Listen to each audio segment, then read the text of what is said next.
Hello again, I am Blunty, and I know, all YouTubers say this, but this time I really beg you to do it, please. And I mean, please share this video as widely as you can to as many of your fellow Pokemon maniacs as you can, because there's way too many people out there getting tricked or fooled or just plain tripping over their own simple ignorance on this thing. And it's really annoying because it screws shit up for other players. And you don't want to be that guy, do you? You don't want to be the person who's messing things up for other people. I mean, obviously some of you do, because quite a lot of people are dicks out there. Social media is evidence of that. But in general, you don't want to be that guy messing things up, just like you don't want someone else messing up your game, right? Right. But this is all about Terastallizing, and specifically the Tera Raid Dens. So here's the 3 big, very important, do not forget them things you need to know about this system. Number 1, Tera typing overwrites all other typings. So, for example, this Talonflame here, he's been around for a long while now. He's easy to recognize. And who's that Pokemon silhouette? And we know it's a pretty powerful Pokemon. And we know its typing is dual. It's a fire and flying type Pokemon. And one of my very favorites in that typing group, as a matter of fact. So, of course, your rock, paper, scissors calculation tells you to bring a water-type Pokemon or an electric-type Pokemon, to both of which Talonflame has a 2 times weakness. Or better yet, bring a rock-type, because this poor bugger has a 4 times weakness to rock. Yeah, you're gonna wreck him with a rock-type. Bring it on. No, wrong, incorrect, bad choice, dumb, you've just killed the team. See, this icon up here is what you're aiming to counter, not the typing of the Pokemon itself. That indicates that this Pokemon is going to Terastallize into a Dragon type. And once more, Terastallization overwrites any existing typing. So once it comes on the field, it Terastallizes. It is not fire flying anymore. It will be acting, as far as move type weaknesses and resistances go, as if it were pure Dragon, nothing else. Flying and fire no longer factor into the calculation at all. Meaning, your rock, water or electric type moves now only do neutral damage. That's not good enough. You don't have time in a high tier Tera Raid to be pissing about with neutral type damage. There are some people I see out there just trying to brute force their way through it with legendary Pokemon and hyper powerful moves. These people are dumb, and I'll tell you why in point 2. Now, what you need to be doing is looking at that Terastallization type and doing same type attack boosted super effective moves against that. In this case, against Dragon, of course, you want Ice or Fairy. Dragon is also weak to Dragon, and that's usually a dumb match because your Dragon is also, of course, weak to the opposing Dragon. But this time, because Talonflame won't know any Dragon type moves to use against you, it's actually a pretty safe bet also. But that does bring us to point number 2, and why people bringing the legendaries in are often making stupid choices still. Because you still have to factor in the original typing of the Pokemon you're facing, because those are the types of moves it will still be using, because those are the type of moves it knows. Terastallization doesn't change its moveset. So, for example here, and I did this very specifically to show you, not just tell you, I have chosen Tinkaton, a very powerful new fairy-type Pokemon. It's been very popular. People are loving this thing. I am. Brand new, introduced to this generation of games. It's got a cool design, cool moveset, very powerful, great big hammer. What's not to love? It's a smart move, right? It's a fairy-type, and it's got a boosted fairy-type move called Play Rough, a very powerful physical fairy-type move. And so on paper, I should chew up this Dragon Tera-typed Talonflame, shouldn't I? Nope. Dumb choice. You see, Tinkaton also has a dual typing, and its second type is Steel.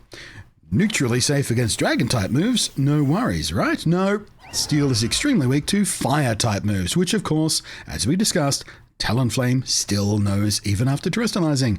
And Talonflame happens to know a very powerful Fire type move.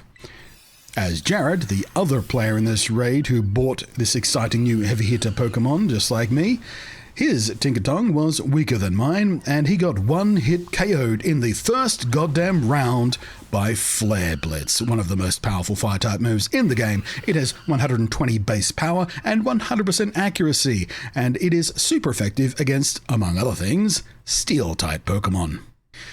Jared over there just effed over the rest of the team instantly. Because every time you get knocked out in a Tera Raid, you not only waste time because you can't attack for a little bit until you respawn, but you actively remove time from the ever-ticking countdown timer, kicking the timer down a big fat chunk, giving everybody else less time to do their damage as well.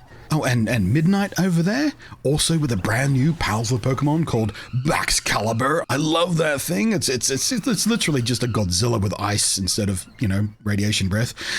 He's over there thinking that this typing will help us quite a lot.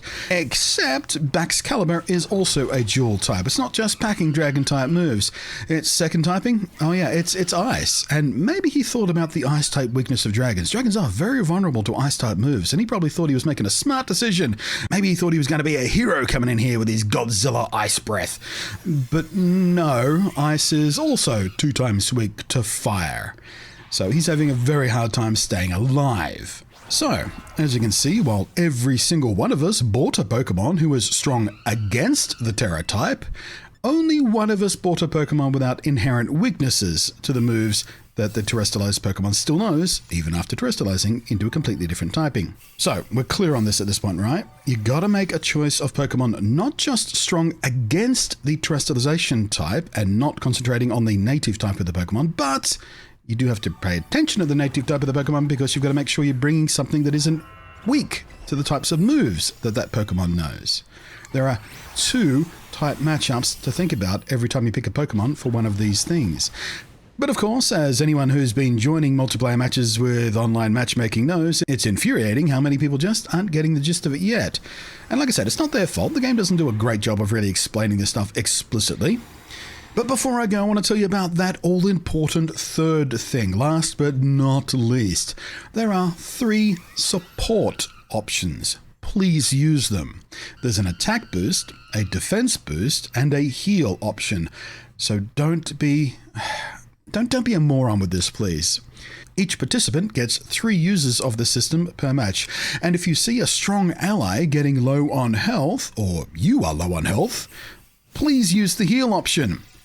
Giving up a turn doing damage to heal is vastly better for the team than letting yourself or someone else faint because you're just trying to face tank the Pokemon. Oh, it doesn't matter if I faint, I'll just come back in a few seconds. No, because the timer takes a big chunk away. It's not just you losing time waiting for the respawn, it's everybody else is having time deleted from the opportunity to do the raid in time.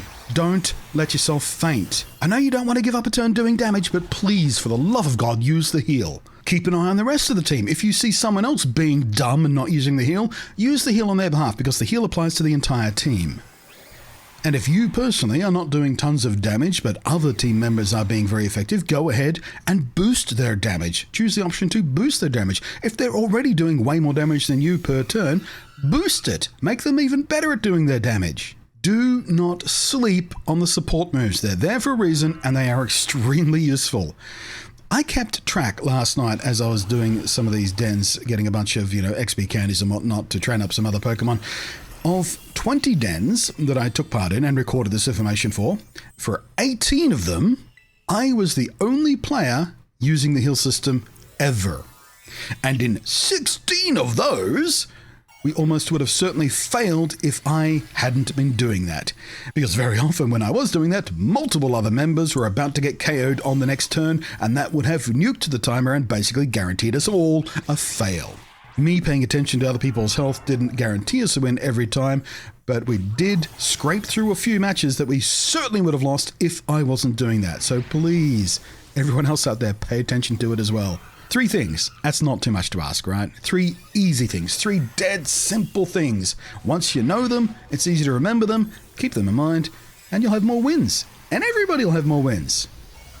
Thanks for watching. I am Blunty, and I will catch you next time. And of course, thank you, as always, to the patrons scrolling up above there, who I'm sure none of whom have made dumb choices in Tera Raid Dens, because they're all glorious, supportive people who think about other people because they thought about me when they're supporting my channel, and of course, they do the same thing with the gaming, right? Right. I trust you all.